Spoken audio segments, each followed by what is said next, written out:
Are you stuck? What about unhappy? Join Alena Chapman, author, mentor, and life coach for 30-minute moments as she challenges you to get out of the doldrum and start living your life to the fullest. It's time to celebrate that life with 30-minute moments. Welcome to 30-Minute Moments. This is your host, Alena Chapman. And oh my gosh, I am so excited on so many things. I just have to let you know. First of all, my book, The Prison Effect, is really starting to take off. And I want to make sure that you guys all see how fast this is taking off and also the importance of this book.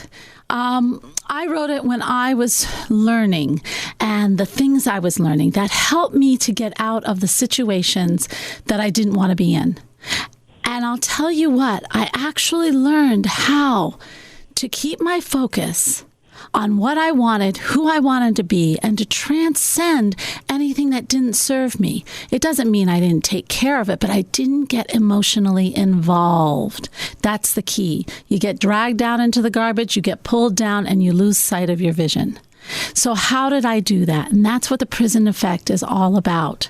You know, if you're having any area in your life that you want to change, you have the power to change, but when you get the tools, it makes it a lot easier. You can go to theprisoneffect.com and just go ahead and I'll tell you what, it's even more exciting. I'm giving away 4 gifts from very cool people. I'm giving away a program. I've got Robert Clancy giving away, and Aaron Saxton and Adam Markell. These cool people are giving away wonderful programs, all for the price of the book, which I think is $11.97. Nothing. These are $200-$300 programs. So it's a win-win-win. That's theprisoneffect.com. Now, let's get to the show. You are going to love this show. You are so going to love this. I am so excited. I have got Chad Lefebvre here. Now, Chad, who is he? You're saying, well, who is he? Well, I will tell you. This man is phenomenal. He has a company called NeuroBee. What is NeuroBee? It is a behavioral psychology infused design, thinking, and coaching company. You gotta love that. The mission of NeuroBee is to create a global community of transformed, highly profitable social awareness companies. And they call their mission the C3s. The Collective of Conscious Companies. I love this. They do this through their masterminds, their design thinking tank consulting solutions, and other programs that they have. But this is neuromarketing, and this is a big buzzword. With that, I want to bring in Chad as quickly as possible. Hello, Chad. Hello, Alena. How are you today? I am so excited about having you on. NeuroBee, I love the name. And this... How did you decide to start a company like this? Well, it actually came out of some work that I was doing. I owned a neuromedia video game development company, and we were doing work with companies like Coca-Cola and Sony Music, and we were designing mobile applications and video games, actually, that were designed to help train leaders. And in the design of it, we were always relying on behavioral psychology and neuroscience principles for how we coded the game, how we developed the stories in the game, and how we developed the way that you would interact with the games. And so I makes sense. Over several years in talking with several behavioral psychologists and neuroscientists and doing our own research, I kind of became acclimated to this whole evolving I would say emerging new neuroscience space. I mean, it's always been around for several decades now. Yeah. But we've learned more about how the brain works in just the last decade than all of the years combined that neuroscience has been around. And it's mainly because of the new tools that we have to assess what's really going on in the brain. So that was sort of our introduction, my introduction to neuroscience over the last several years, because we were using it in the development of our technologies. Okay. So we have neuroscience, and then we have this self-development world. How similar are these two worlds? Because we both deal with critical thoughts, what we're thinking, what we think we are, that kind of thing. Both of them deal with that. But What is the same? What is different? So the aha moment that I had back in 2011 was, and I was doing a lot of work in the personal growth and the self-help space as well. And there was a couple of things that sort of emerged at that time. Okay. One was that the demographics were shifting from sort of a Gen X and a baby boomer demographic to a millennial demographic. Yes. And there was a lot of list attrition going on where people were kind of like, weren't signing up to the list, and so mainly millennials, because they weren't getting it. So we were looking at what kind of medium could we use to attract millennials, because it wasn't a content issue. The content issue in the personal growth and self-help space, there's lots of great content out there. Right. How do the human beings actually put that content to work?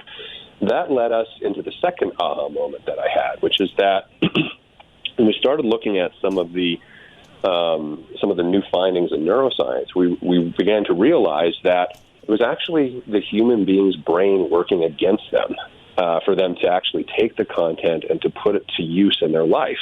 Right. And then what ends up happening is the person ends up blaming the content provider as though the content wasn't good or it didn't work, when that wasn't the case at all. It was the case that our brains, and all human beings suffer from this, are adverse to taking new action, to incorporating new ideas into our life. And that made me really curious. I wanted to know, why is this the case? I mean, all of us, are struggling with different things in our lives, whether it's relationships that we want, or new jobs, or we want to lose weight, or whatever might be going on. We all have something. And we all have a desire to change it. Why is it so difficult to change? And so that led me into an exploration of what could really be behind this. It's not a lack of will or desire. And what we discovered, and what neuroscience has helped us understand, is it's actually our brain sabotaging our conscious mind to accomplish what it is that we want to see in our lives. So let's talk about this a little bit with this. So when you, number one, if I hear you correctly, you kind of tapped into the millennials were not really catching on to the self-development stuff, but they were, when you change it and address it in this new way, marketing-wise, that opened the door more, number one. Number two, you were seeing that so many people were not getting results, which happens, and it does happen, and I see that too. That's why I have my own way of getting, the results that I do get, and I get very high results with the clients and the people I work with, because I saw what you saw. So I want to touch on that, because that's big. I mean, I see people who go to, they listen to every video on YouTube. They read every book. They go to every seminar, but they're just not getting what they want. And it's of course, it's a sabotage. It's a critical mind. Talk a little bit about how this sabotages them. I mean, these people who are so devout and listen to Earl Nightingale in the morning and do their meditation and do their gratitudes, and then they get out there and they're in their business and all of a sudden nothing's working and they get frustrated. So there's a couple things we've learned about the brain that speak to what you're talking about right now. The first is that what we now know is that how people make decisions or choices in their life begins with a sequence of emotion is the first thing that then triggers what part of the brain gets activated. And then what we do, and this all happens in about 1.7 to 2.2 seconds. So we'll have an emotion about something. We'll take an action, or it's actually a reaction because we're unconscious to it. And then what we do is we tell a logical story about what we just did. And this is within about 1.7 seconds. Yeah. Okay? So it's so fast that we're not even aware it happened. And we actually think that the story we're telling about what we just took as a reaction is what happened, but it's not. And so one of the things we teach at our masterminds and our retreats is this concept that I uncovered years ago.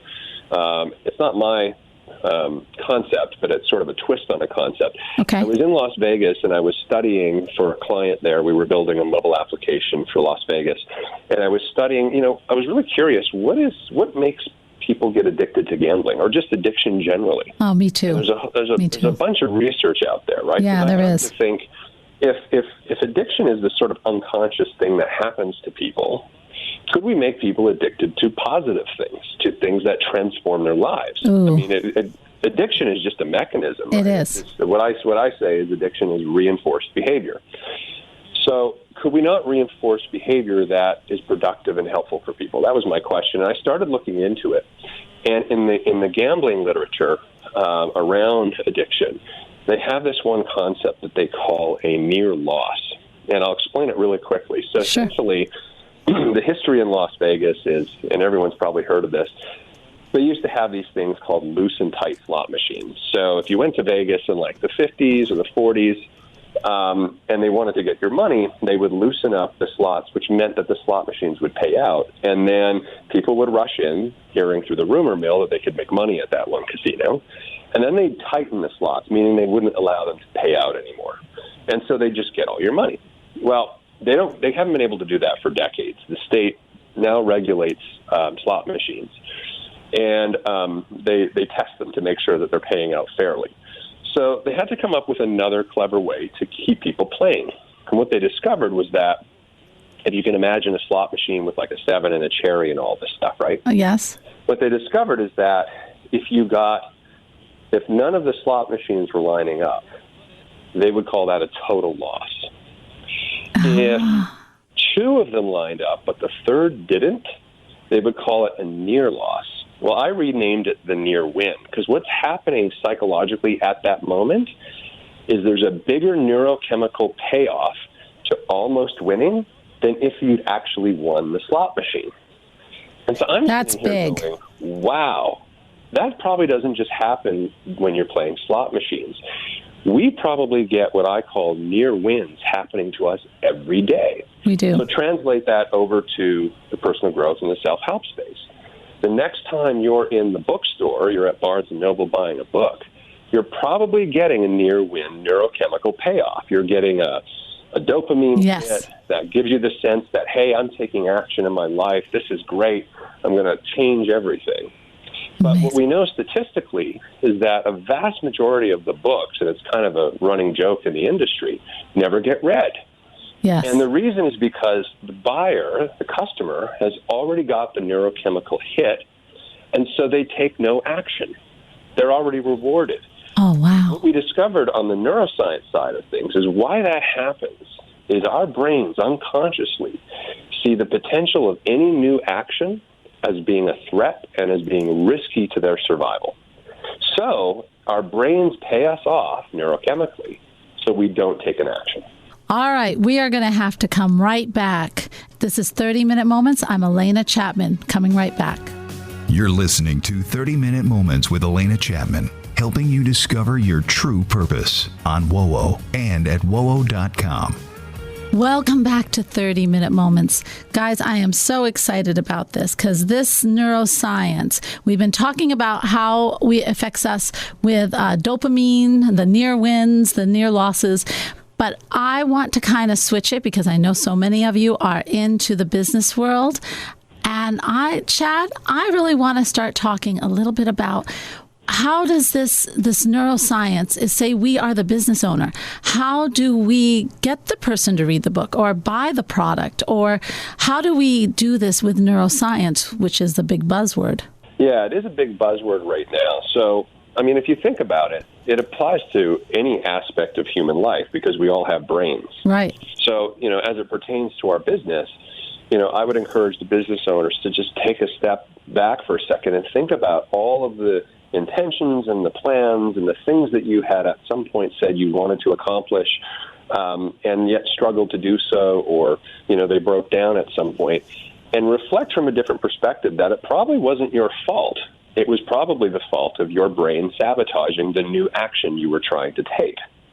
So what we do when we work with business owners is we actually break down the emotional decision-making sequence and the habit sequence in terms of how habits are created, because all of our brains function on habit. It's actually the way that the brain is the most efficient, is to take a behavior that, say it's a new behavior at some point, and then to habituate it over time. Right. An example of that is like driving your car.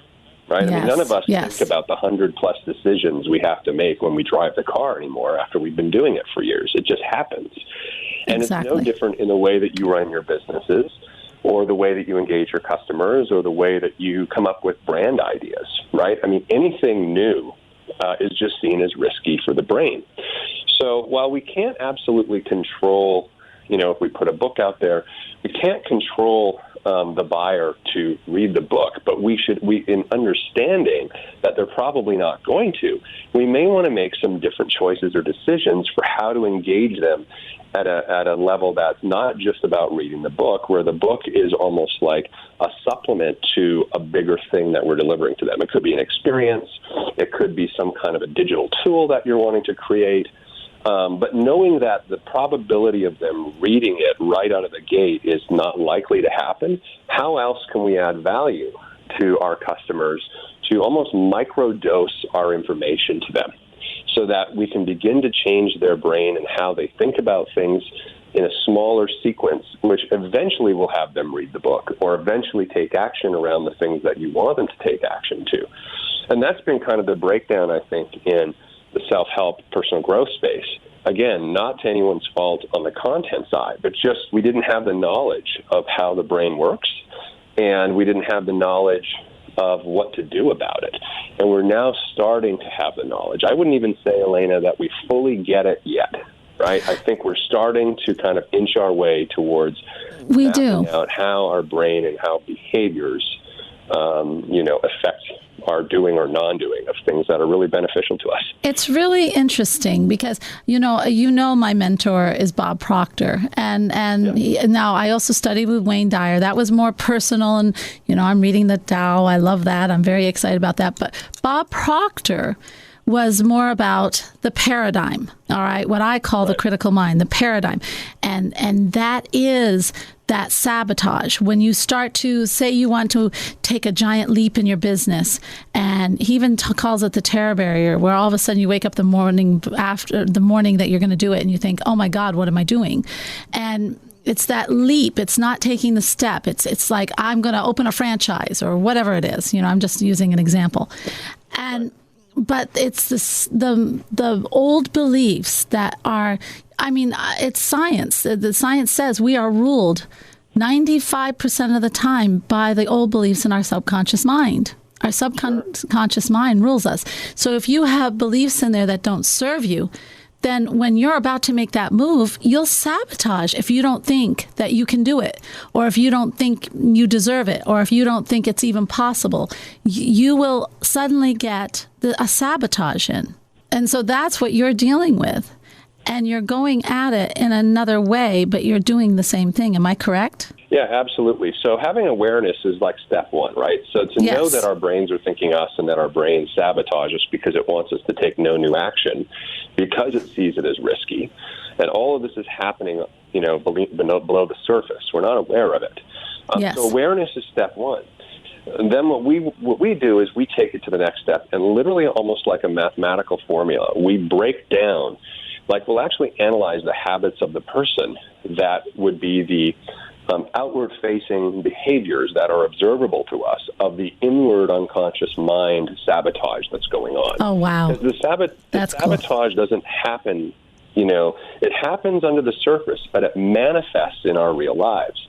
And so what we can do is identify those habits that correlate back to the sabotage that's going on, and then we encourage our business owners that we work with to start to change at a very small level, because it can't be too abrupt or they'll fail. That's why diets tend to not work, right? People go from eating one way to another way overnight, and it usually fails. It's because it's too massive of a shift.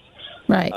So what we do is we break down the habit sequence, and we start to interject small, minute changes with our clients that we work with so that they can see and realize that change over time. So even in the self-help world, people are taking this and everything changes overnight. That's what causes a terror barrier. That's what causes people to sabotage themselves, and then they don't do it. Correct. So it's making the small changes in your habits, you're saying, which is true. I have seen that when I work with people. It's changing the habits, but in small ways, and not changing all the habits at once, and not threatening the mind, basically, because that's what you're doing. When you change everything, the mind goes crazy because it's just too much. You are listening to 30-Minute Moments, and this is a fascinating interview with Chad Lefebvre because, I mean, if you want to change anything in your life, you should be listening.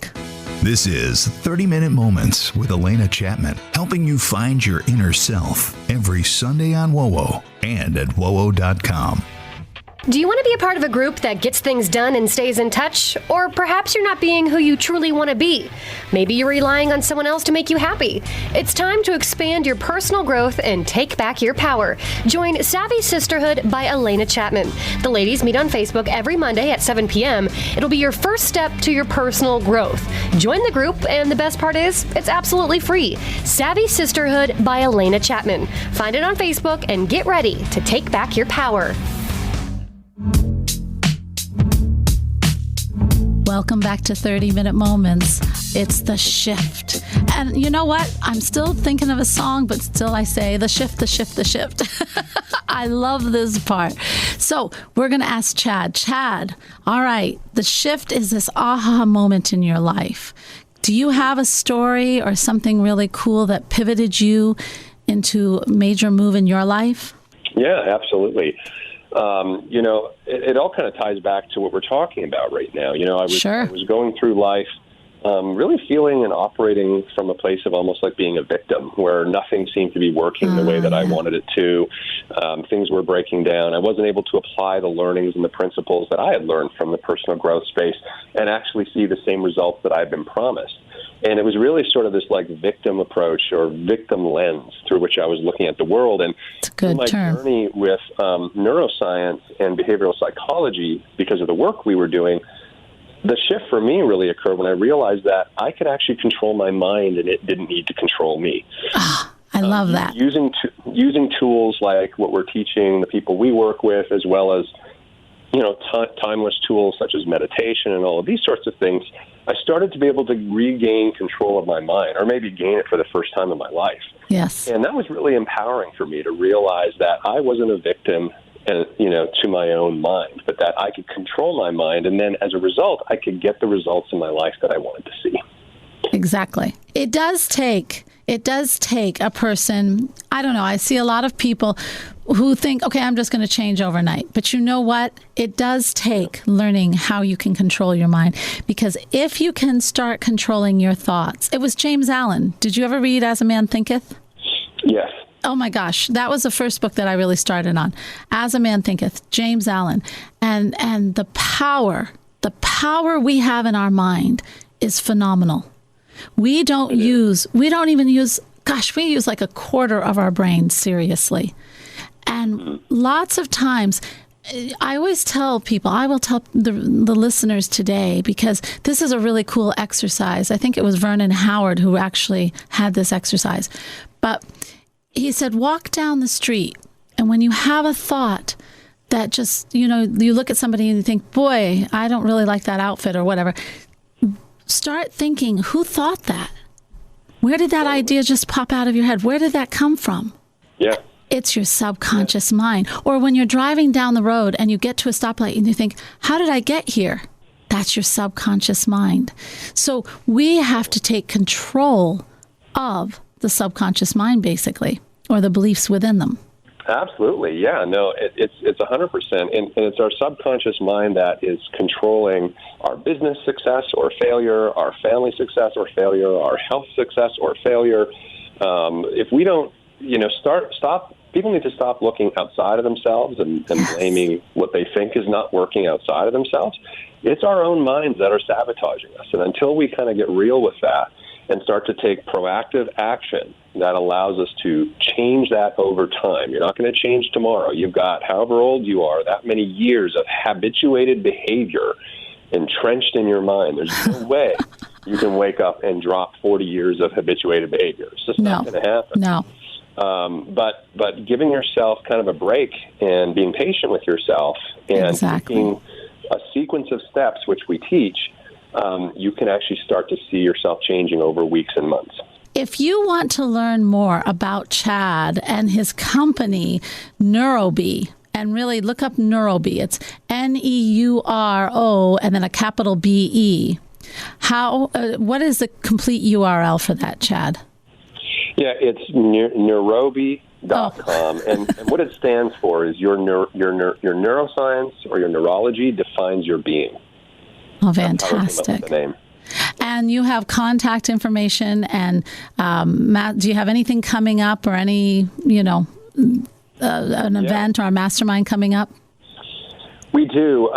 We have a mastermind that's coming up where we're applying neuroscience principles to marketing and branding. That's happening in New Jersey, actually, just in a couple of weeks, and it's already sold out. But we have a couple of larger masterminds that we're doing, one in the fall in November in Tulum, Mexico, and a subsequent one that kind of follows on as part of our broader life curriculum, actually, that we've created around mastering your mind. And the second one happens in August in Bali. And so we're encouraging all of these business owners that want to really start to get control of your mind. Because, ironically, if as business owners, if we're not controlling our mind, it's going to ripple through our business. And we're going to wonder why we're not getting the results. So into our lives. Our head. Yeah, it ripples everywhere. This was such a fun show. I thank you so much, Chad, for being with us and helping us to open our mind to being able to control our mind. I love it. I love it. So, thank you. And any parting last words of wisdom for everyone? There's so much, obviously, that we could talk about, but you just mentioned perception. And I guess some last words would be that if, perception defines our reality, yes. If you flip that, then our reality is nothing but our perception. So if we're not controlling our perception, we're not controlling our reality. Isn't that the truth? So that is it for today, but I'll tell you what, if you want to learn more about Alena Chapman Life, you go to alenachapmanlife.com. And if you want to learn about the prison effect, which I'll tell you what, if you have that perception that is keeping you boxed in or not getting the results you want, that's why it's called The Prison, and theprisoneffect.com is available right now.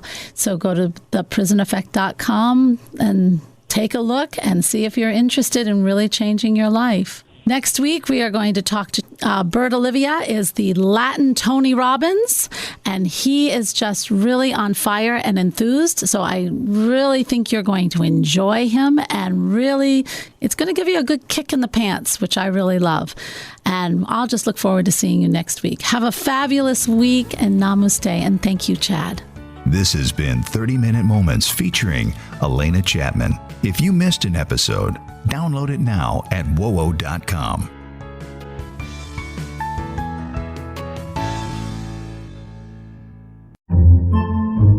Podcasts by Federated Media.